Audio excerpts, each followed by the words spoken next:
Dear students, today we are going to learn about the statement of financial position. So first of all, I'm going to explain about how the statement should look when you answer. So we have 5 topics here: non-current assets, current assets, equity and liabilities, non-current liabilities and current liabilities. So all these topics should always come in the order, and also there is another point to remind you for future questions. Before you answer any question, you have to write down these topics while leaving enough space. So under non-current assets, you have to leave a maximum around 4 to 5 lines. Under current assets, you have to leave about 5 to 6 lines. Equity and liabilities, you have to leave just 3 to 4 lines. Non-current liabilities, 2 or 1 also will be enough. Current liabilities, you need around 4 or 5 lines.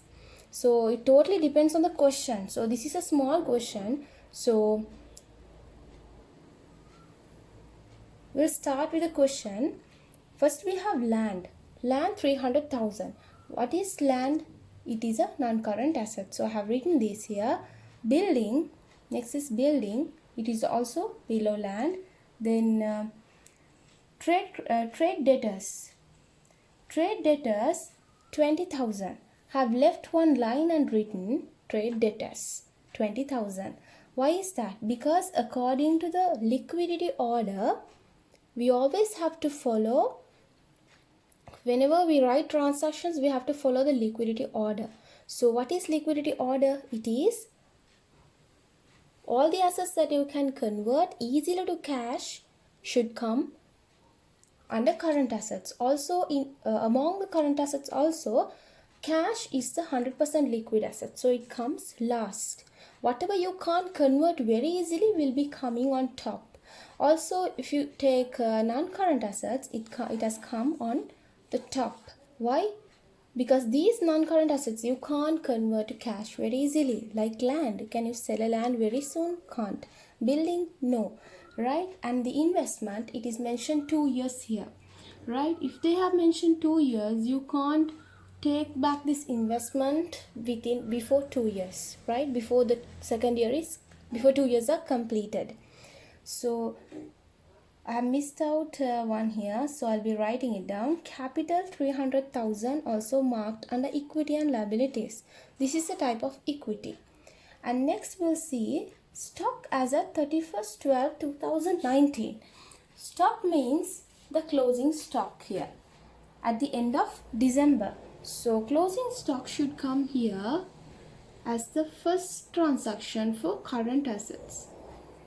Closing stock, it is 19,000.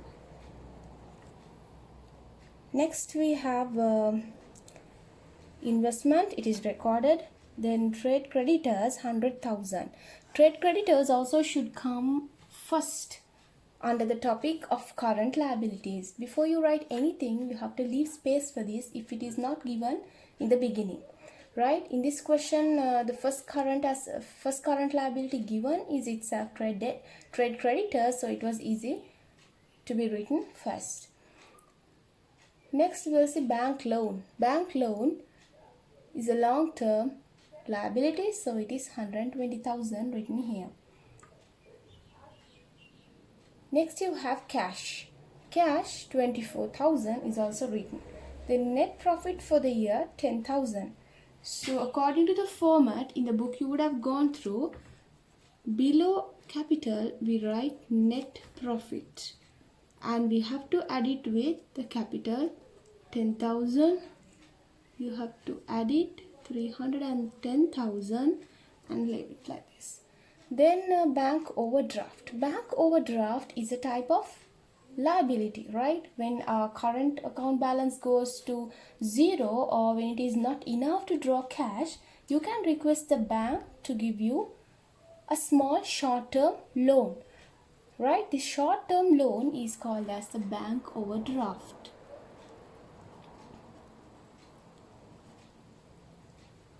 For bank overdraft, we also have to pay interest. Okay, so bank overdraft is 10,000. Next, drawings we have to deduct from the total of capital plus net profit value. So minus drawings, which is 10,000. We must deduct this. So we have to deduct and write in exactly front. So again it becomes 300,000. Then accrued water bill. Accrued water bill means payable water bill in future. The present water bill is not paid fully. So a part is remaining still, which is 13,000. It is a responsibility or a liability of the business. Liabilities are always responsibilities of the business. Somehow we have to pay it. So we record accrued water bill 13,000. All the values should be written in the first column, and only in the second column we add the totals. So the first three totals are 480,000 with underline, and then this total is 63,000. Next we have already totaled as 300,000. Then bank loan, just one value, so we take it to front column. Next the total of this is 123,000.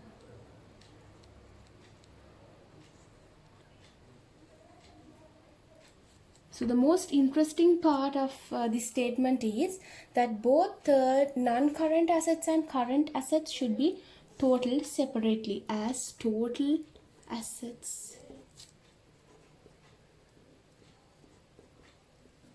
The total is 543,000.